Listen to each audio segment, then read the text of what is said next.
Welcome to the Bookroom Duo, where we explore a variety of books. That's right. Today, we are going to be discussing a popular parenting book. Okay. And Elaine Aron's The Highly Sensitive Parent. Sounds good. So let's get started. Awesome. So for our listener who may not be familiar with the concept, let's start with the basics. Okay. What exactly does it mean to be a highly sensitive person or an HSP? So imagine having a nervous system Okay. that's wired to process information more deeply and intensely than others. Okay. That's essentially what it means to be an HSP. Gotcha. You're more attuned to subtle details, emotional nuances, and sensory stimuli. That makes sense. And Aron uses the term sensory processing sensitivity, right? Yes. Is that the same thing as high sensitivity? Exactly. It's the scientific term for this innate trait. Okay. And she emphasizes that it's perfectly normal present in about 20% of the population. Wow. And even observed in over 100 animal species. Over 100 animal species. Yeah. That's incredible. I never thought about animals being highly sensitive. Right. It makes you wonder if a super snuggly cat or dog that startles easily might be an HSP. It's certainly possible. Yeah. And from an evolutionary perspective, high sensitivity can be a real asset. Okay. Aron points out that HSPs, with their heightened awareness, are often the first to notice danger or subtle changes in their environment, which can be a crucial survival advantage. That's fascinating. Yeah. So how does this survival strategy translate to the world of parenting? Good question. Is it helpful or does it make things more challenging? Well, that's where things get really interesting. Okay. Parenting is already demanding. Yeah. But for HSPs, it can feel like navigating a minefield of intense emotions and sensory overload. Oh, wow.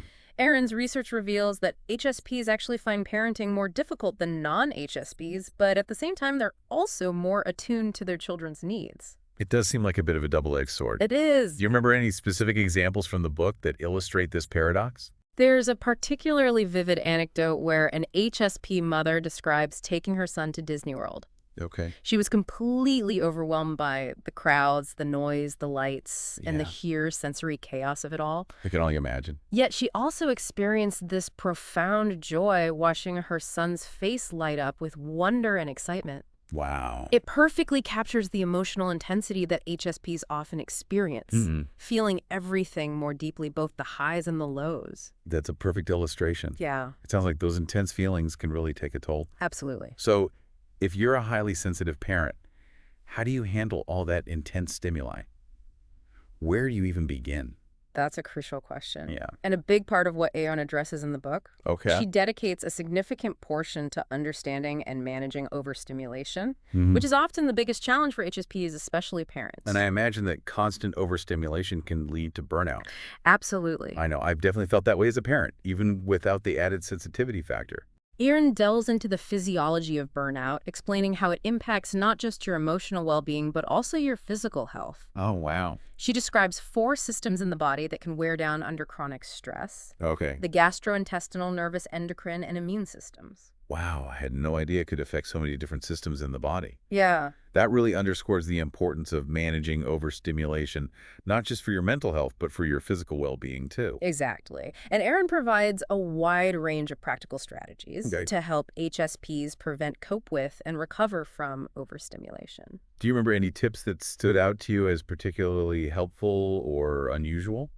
Well, one thing she emphasizes is the importance of self-care. Oh. She suggests creating a toolkit of personalized strategies. A toolkit? Yeah. That's an interesting way to think about it. Right. What kind of tools would you pack in this metaphorical toolkit? It could include anything that helps you feel grounded and recharged. Okay. For example, giving yourself a quick foot massage, hugging someone for a full minute to release those feel-good hormones, Okay. spending time in nature, or simply taking a few minutes to meditate and quiet your mind. Yeah. It's all about finding what works for you Right. and incorporating those practices into your daily routine. So it's not just about big sweeping changes. Right. But about incorporating small, manageable self-care practices throughout the day. Exactly. Even those little things can make a world of difference in managing your sensitivity and preventing burnout. Yeah. And remember, self-care isn't selfish, it's essential. I love that. Especially when you're responsible for caring for others. Self-care is essential, not selfish. Right. And I think that's a perfect note to wrap up this part of our deep dive. Okay. We've covered a lot of ground from understanding what it means to be an HSP to recognizing the unique challenges and rewards of parenting with high sensitivity. Mm-hmm. We've also touched on the importance of managing overstimulation and prioritizing self-care. And in the next part of our deep dive, we'll explore some more specific strategies and insights from the book to help HSP parents thrive, not just survive. Sounds good. Stay tuned. So we've talked about the challenges of being an HSP parent, particularly when it comes to overstimulation. Right. But Aron also highlights the incredible strengths that HSPs bring to parenting. Yeah. What are some of those strengths? One of the biggest strengths is their deep empathy and attunement to their children's needs. Okay. HSPs are naturally more sensitive to their children's emotions cues and subtle signals, which allows them to respond with greater understanding and compassion. That makes sense. Right. It's like they have this built-in radar Right. for sensing what their child needs, Yeah. even before the child can articulate it. Exactly. And this heightened sensitivity can foster a truly profound parent-child bond Okay. built on trust and emotional connection. That's beautiful. Yeah. So it seems like this sensitivity, while sometimes challenging, Mm-hmm. can also be a superpower in parenting. Absolutely. It allows HSPs to create a nurturing and supportive environment where their children feel seen, heard, and understood. Now, Aron also delves into the topic of decision-making, Yes.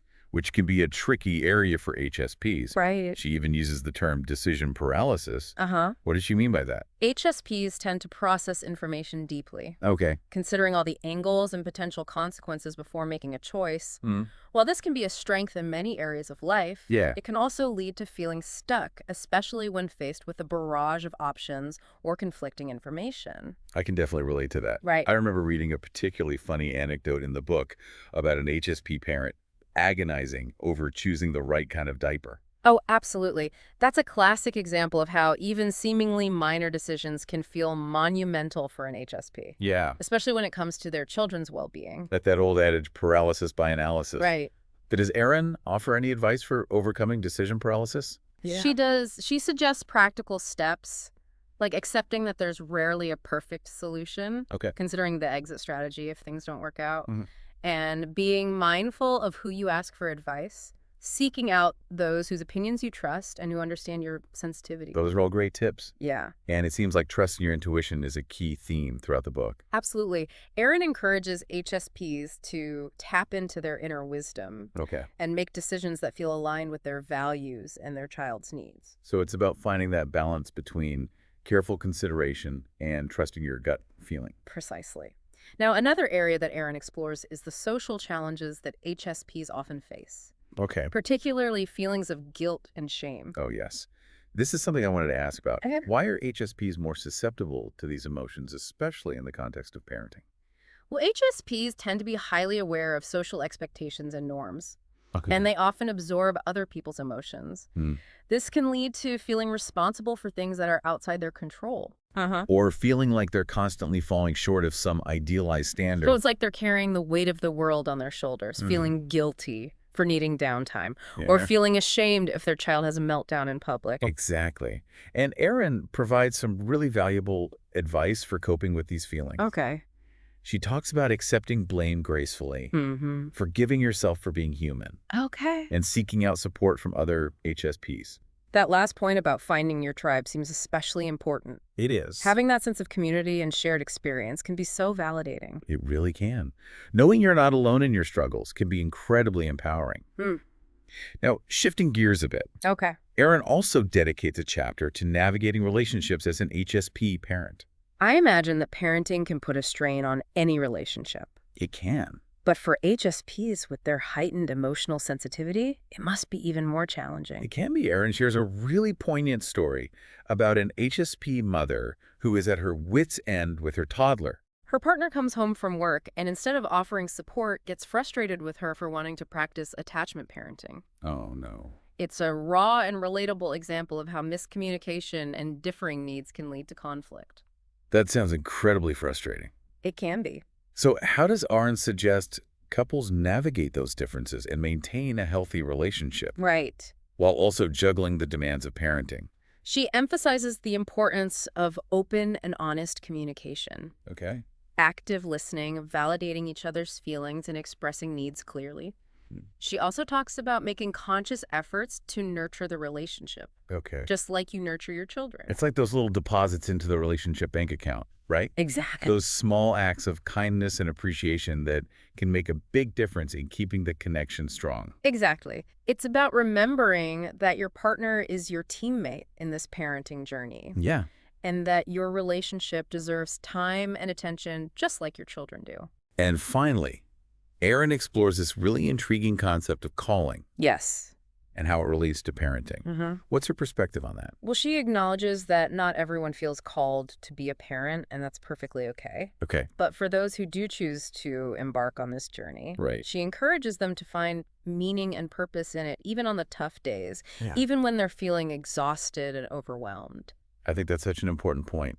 It's about finding those moments of joy, celebrating the milestones, Yeah. and remembering why you chose to become a parent in the first place. Absolutely. It's about finding the beauty in the midst of the chaos. Beautifully said. And it's about recognizing that even though parenting is hard, it's also an incredible privilege to witness your child grow and develop into their own unique person. Yeah, It's about appreciating the journey, not just focusing on the destination. that's a powerful message. Yeah. And it brings us to the core message of the book. Parenting as an HSP is deeply challenging, but also profoundly rewarding. Yeah. It's about embracing your sensitivity, finding ways to manage the challenges, Great. and recognizing the unique strengths you bring to the parenting journey.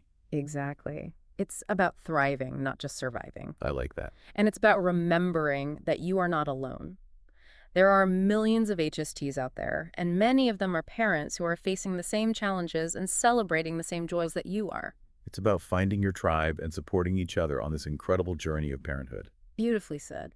Well, before we wrap up this part of our deep dive, I want to circle back to something we touched on earlier. Sure. The idea of HSPs being more sensitive to their surroundings. Right.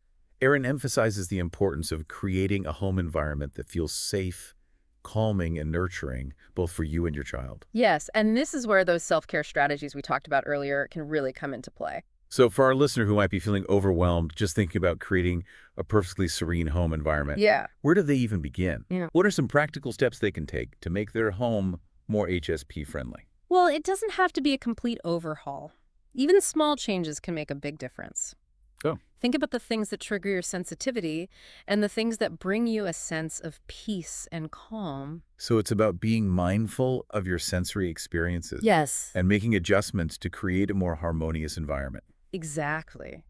Start with the basics. Aron suggests paying attention to things like lighting, color, texture, and scent in your home. For example, dimming the lights in the evening, using soft textures and calming colors, minimizing clutter, and incorporating natural elements like plants. Those are all great ideas. And don't forget about scent.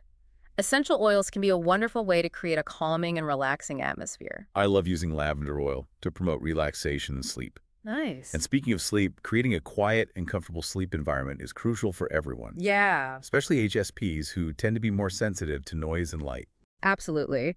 Now, we also know that noise pollution in general can be a major trigger for HSPs, and with children, it's pretty much unavoidable. So how do you strike that balance between minimizing noise and accepting that a certain level of noise is just part of family life? It's a delicate dance for sure. It's about finding ways to create pockets of quiet amidst the chaos. Okay. Maybe it's setting aside quiet time each day where everyone agrees to engage in quiet activities like reading or drawing. Yeah. Or perhaps it's creating a designated quiet space where anyone can go to decompress when they're feeling overwhelmed. That sounds like a great idea. It is. Having that designated space where you can retreat and recharge could be a lifesaver. It really could. Yeah. It's about recognizing that everyone in the family, including the HSPs, needs time and space to regulate their sensory input. So it's about creating a culture of respect for each other's needs and sensitivities within the family. Exactly. And that kind of awareness and understanding can make a world of difference in creating a more harmonious and peaceful home environment. And remember, a peaceful home benefits everyone, not just the HSPs. Absolutely. A calmer and more nurturing home environment benefits the whole family. Now, before we move on to the final part of our deep dive, I want to touch on one more topic that Aron discusses in the book. Okay. Finding help and support as an HSP parent. This is so important. It's something I can't emphasize enough. Parenting is challenging for anyone, but for HSPs, it can be especially demanding. She talks about the importance of both practical help, like childcare or housework, Mm-hmm. and emotional support, like talking to friends, family, or a therapist. Exactly. It's about recognizing that you don't have to do it all alone. And that asking for help is not a sign of weakness, but a sign of strength and self-awareness. Absolutely. It takes courage to admit that you need support and to reach out to others. Yeah. And for HSPs who are often used to taking care of everyone else's needs, it can be especially challenging to prioritize their own needs and ask for help. So what's Aron's advice for HSP parents who might be struggling with this? She encourages them to let go of the guilt and the shame that can come with asking for help and to remember that they deserve to be supported just like everyone else. And that by accepting help, they're actually creating a more positive and supportive environment for their children. Exactly. It's a win-win situation. Yeah. It allows you to take care of yourself so you can better care for your children, and it models healthy habits for your kids, showing them that it's okay to ask for help when you need it. I think that's a powerful message. And it leads us perfectly into the final part of our deep dive, where we'll explore some more specific strategies and insights from the book to help HSP parents thrive, not just survive. Well, I'm looking forward to diving into those. Stay tuned for part 3. So we've talked about creating an HSP-friendly home environment and the importance of seeking support. Right. Now let's dive into some specific strategies Oh, yeah. and insights from the book that can help HSP parents navigate the unique challenges Yeah. and celebrate the rewards of parenting with high sensitivity. Mm-hmm.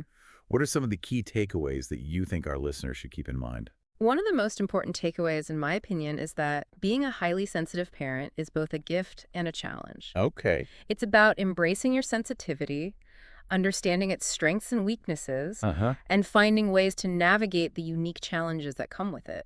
I think that's a great point. Yeah. It's about recognizing that your sensitivity is a fundamental part of who you are. Right. And it's not something to be ashamed of or try to suppress. Exactly. It's about honoring your sensitivity and finding ways to make it work for you, not against you. Okay. And that starts with understanding how your sensitivity affects you as a parent. So it's about self-awareness. Yes. And recognizing your own triggers and needs. Precisely. And once you have a better understanding of your own sensitivity, Yeah. you can start to implement strategies to manage it effectively. And those strategies might look different for every HSP parent, right? Absolutely. It's about finding what works for you and your family. Right. What are some of the things that help you feel grounded and recharged? What are your non-negotiables when it comes to self-care? What kind of support do you need from your partner, friends, or family? Those are all great questions to ask yourself. They are. And Aron provides a wealth of information and strategies in the book to help HSPs navigate these challenges. She does. And I think one of the most empowering messages in the book is that you are not alone. Yeah. There are millions of HSPs out there, and many of them are parents who are facing the same challenges and celebrating the same joys that you are. It's about finding your tribe and supporting each other on this incredible journey of parenthood. Beautifully said. And remember, being an HSP parent is not a weakness, it's a strength. Okay. You bring a unique perspective and depth of understanding to parenting that can benefit your children in countless ways. Absolutely. Right. And Aron's book provides a roadmap for navigating the challenges and embracing the rewards of parenting with high sensitivity. You're right. It's a must-read for any HSP parent who wants to thrive, not just survive. Well, that brings us to the end of our deep dive into the highly sensitive parent. Thanks for joining us on this journey of exploration. It's been a pleasure diving into this insightful book with you. And for our listener, we hope you've gained some valuable insights and practical strategies for navigating the unique challenges and joys of parenting as an HSP. Remember, you are not alone, and your sensitivity is a gift. Embrace it, nurture it, and let it guide you on this incredible journey of parenthood. Thanks for joining us. Subscribe to our channel for more book reviews and recommendations. We hope to see you on the next episode.